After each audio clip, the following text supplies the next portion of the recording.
December 31st, Saint Melania the Younger. Melania was born in the year 383, daughter of Valerius Publicola, a very noble family of Roman senators. At the age of 14, she wanted to consecrate herself to God, but her parents married her to Valerius Pinianus, who was only 3 years older than she. With this marriage, two branches of the greatest families of the Roman Empire united, thus making the richest existing patrimony of the Roman aristocracy. After having two sons who died at an early age, Valerius and Melania made the decision to adopt a life of chastity. Melania then resolved to donate her fortune to church institutions and the poor so that she could dedicate herself to a life of prayer and study of the saints. But it took many years for her to disperse her fortune, qualified by one author as prodigious. Indeed, besides her jewelry, silver, and precious art, she possessed large lands in Italy, Sicily, Spain,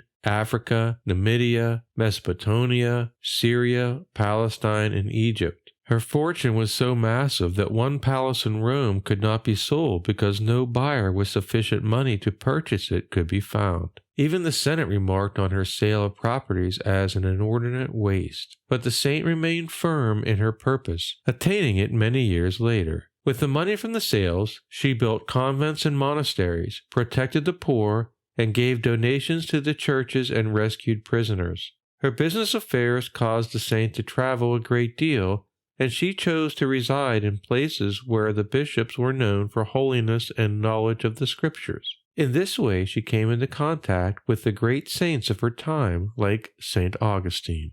After she carried out the, quote, work of Martha, as she called her concern with earthly goods, she dedicated herself to the, quote, work of Mary, her desire for many years. She retired to a convent in Jerusalem, wore sackcloth as penitent dress, and dedicated herself to prayer, fasting, and the study of Scriptures.